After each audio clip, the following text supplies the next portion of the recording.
Selamat pagi dan salam sejahtera saya ucapkan. Saya Fena Hana Andri dari DUP2A selaku pengerusi daripada kumpulan kami. Hari ini, topik yang dibincangkan ialah masyarakat Melayu dan pribumi di semenanjung Malaysia, Sabah dan Sarawak. So, hari ini saya ingin membincangkan tentang serba sedikit pengenalan daripada topik kami, iaitu masyarakat pribumi atau lebih dikenali sebagai orang asli adalah merupakan masyarakat yang mempunyai susur galur hubungan dengan zaman Mesolitik dan Paleolitik. Merekalah yang mempunyai status penduduk terawal dan telah mencorakkan negara kita.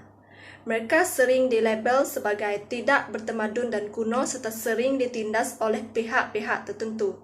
Tetapi sebenarnya mereka mempunyai tamadun yang tersendiri dan hebat. Juga harus diingatkan di dalam masyarakat mereka tidak berlakunya perbuatan jahat dan keji seperti membunuh, merogol, mencuri, sumbang mahram, khianat dan lain-lain lagi sebagaimana yang dilakukan oleh kita. Yang kononnya masyarakat bertamadun. Mereka berjaya membina masyarakat yang harmoni dan sejahtera hasil daripada konsep pandang dunia dan pengukuhan sistem kepercayaan terhadap kuasa-kuasa gaib. So, saya ingin menanyakan kepada ahli panel saya iaitu Kalista, ceritakan serba sedikit tentang asal-usul bangsa Melayu yang anda tahu. Selamat sejahtera kepada Si Firdaus. Di sini saya sebagai panel pertama akan menjawab pertanyaan pengurusi kami iaitu panel Ana Henry tentang asal-usul bangsa Melayu. Asal-usul bangsa Melayu merupakan sesuatu yang sukar ditentukan. Walaupun terdapat beberapa kajian dilakukan untuk menjelaskan perkara ini, tetapi kata sepakat antara para sarjana belum dicapai. Secara amnya, terdapat dua teori mengenai asal-usul bangsa Melayu, yaitu bangsa Melayu berasal dari Yunan yang dinamakan teori Yunan. Kedua, bangsa Melayu berasal dari pada Nusantara yang dinamakan teori Nusantara. Selain itu juga, pendapat yang mengusulkan bahawa orang Minangkabau itu berasal daripada pengikut Nabi Nuh, yaitu bangsa Ak, yang mendarat di muara Sungai Jambi dan Palembang semasa banjir besar berlaku di bumi. Tetapi pendapat ini masih belum mendapat bukti yang kukuh. Pertama, saya akan menerangkan tentang teori Yunan. Teori ini disokong oleh beberapa sarjana seperti R.H. Skelton, J.H.C. Kern, J.R. Foster, J.R. Logan, Samet Muljana dan juga Asma Haji Oman. Secara keseluruhannya, alasan-alasan yang menyokong teori ini adalah seperti berikut. Pertama, kapak tua yang mirip kepada kapak tua di Asia Tengah ditemui di Kepulauan Melayu. Perkara ini menunjukkan adanya migrasi penduduk daripada Asia Tengah ke Kepulauan Melayu. Kedua, ada alasan bangsa Melayu mirip kepada suku Naga di daerah Assam yang berhampiran dengan sempadan India dengan Myanmar. Ketiga, bahasa Melayu adalah serumpun dengan bahasa di Kemboja. Dengan lebih lanjut lagi, penduduk di Kemboja mungkin berasal daripada dataran Yunan. Dengan menyusuri sungai Mekong, hubungan bangsa Melayu dengan bangsa Kemboja sekaligus menandakan perceraian dengan dataran Yunan. Okey, menurut anda, apakah teori Nusan yang dikungkung oleh sarjana-sarjana seperti J. Crawford, K. Hamley, Sultan Takdir Ali Shabana dan juga Grace Graff? Seterusnya saya akan menjawab pertanyaan kedua daripada pengurusi kami iaitu Fena Ana Henry tentang menurut saya apakah teori Nusan yang didukung oleh sarjana-sarjana seperti J. Crawford, J. Hamley, Sultan Takdir Ali Shabana dan juga Grace Graff.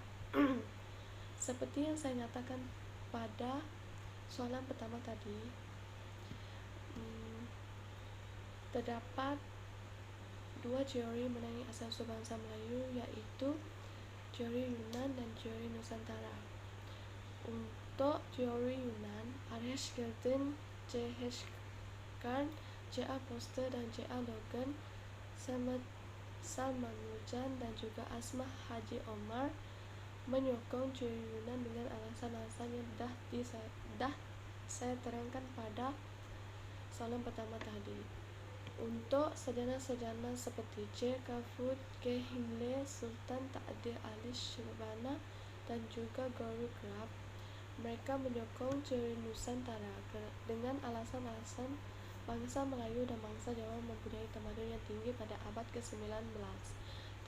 Taraf ini hanya dapat dicapai setelah perkembangan budaya yang lama, perkara yang menunjukkan orang Melayu tidak berasal dari mana-mana tetapi berasal dan berkembang di Nusantara. Kedua, K. Himle tidak bersetuju dengan pendapat yang menyatakan bahwa bahasa Melayu serumpun dengan bahasa Champa, yaitu Kemboja. Baginya, persamaan yang berlaku di kedua-dua bahasa adalah satu fenomena ambilan. Ketiga, manusia kuno Homo holinensis dan Homo wakamiensis terdapat di Pulau Jawa.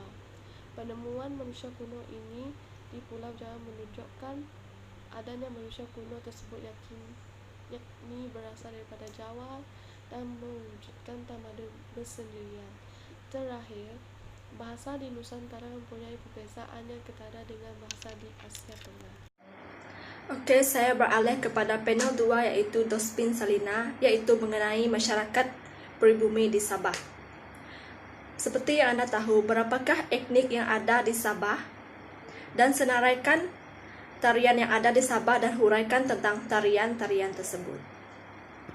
Terima kasih kepada pengurusi kita yaitu Fener Anna Hendry karena memberi peluang kepada saya untuk menghujahkan beberapa perkara mengenai masyarakat di Sabah.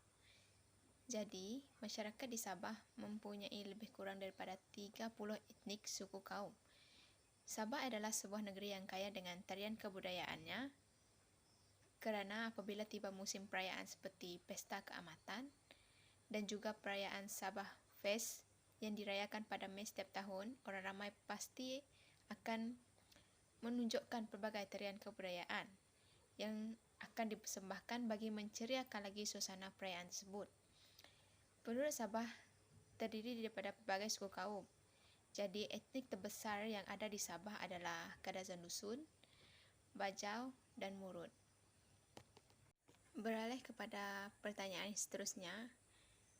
Di Sabah terdapat lebih kurang 80 jenis tarian dan kesemuanya merupakan entiti bagi setiap suku kaum.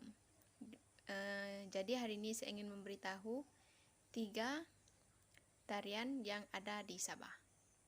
Yang pertama adalah tarian Sumazau. Tarian ini merupakan sejenis tarian tradisi rakyat Sabah yang amat terkenal di Sabah dan di seluruh Malaysia. Tarian Sumazau merupakan sejenis tarian tradisi suku kaum Kadazan Dusun. Tarian ritualnya memenuhi pelbagai fungsi seperti tarian Sumazau yang ditarikan untuk mengucap kesyukuran yang berkaitan dengan kegiatan menanam dan menuai padi dan juga untuk menolak bala, menyemak semangat dan mengubati penyakit. Gerak dan irama tarian Sumazau adalah perlahan-lahan dan lemah lembut. Ketika menari, tangan dikepakkan keluar, digerakkan turun naik seperti burung terbang. Biasanya, tarian Sumazau ditarikan semasa menyambut Pesta Keamatan, iaitu Hari Keramaian, dan semasa majlis jamuan. Tarian yang seterusnya adalah tarian Adai-Adai. Adai-Adai ialah tarian suku kaum Brunei di Sabah. Tarian ini dicipta ketika para nelayan yang sedang berdayung pulang dari menangkap ikan pada waktu malam agar rasa mengantuk para nelayan akan hilang. Selain itu, tarian ini menggambarkan pada kehidupan kaum nelayan yang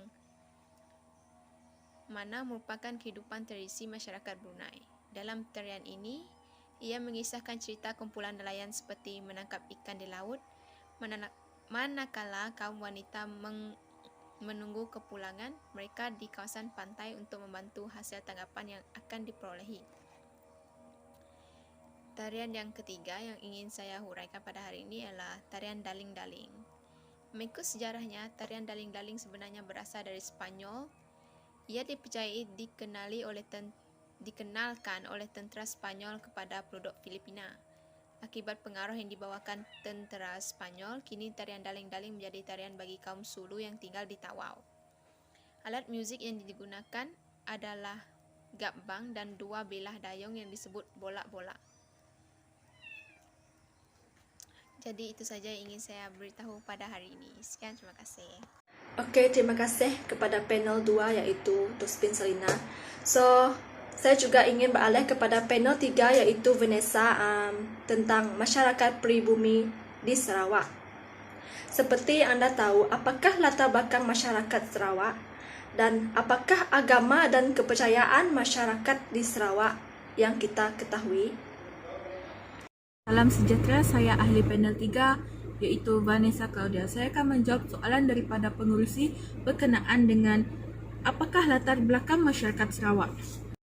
Latar belakang masyarakat Sarawak adalah nama Sarawak berasal daripada Batang Sarawak atau Sungai Sarawak.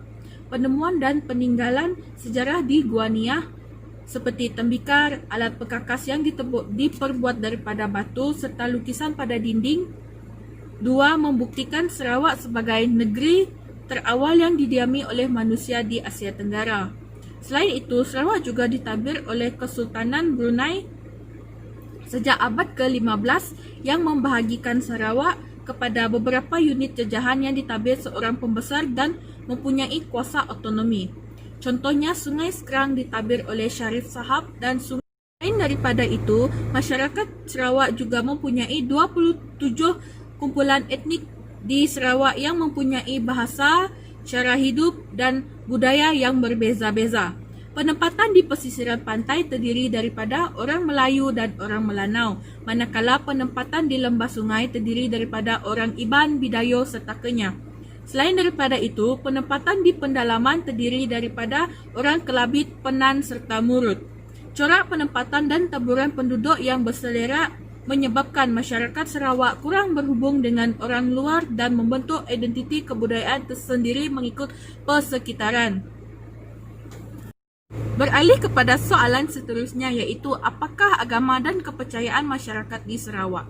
Agama dan kepercayaan masyarakat di Sarawak seperti orang Iban, Murut, Kelabit, Kenyah, Kayan serta Bisaya percaya kepada animisme. Selain daripada itu, orang Melanau bukan Islam percaya kepada makhluk gaib bernama Ipok.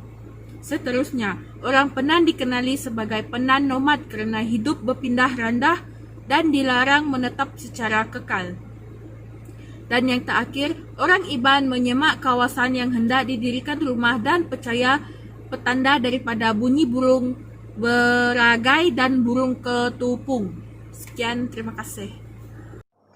Okey, saya selaku pengerusi ingin mengucapkan terima kasih kepada ahli panel saya iaitu Kalista Kimberly, Dospin Selina dan Vanessa Claudia kerana telah menceritakan tentang serba sedikit masyarakat pribumi di Semenanjung Malaysia, Sabah dan Sarawak.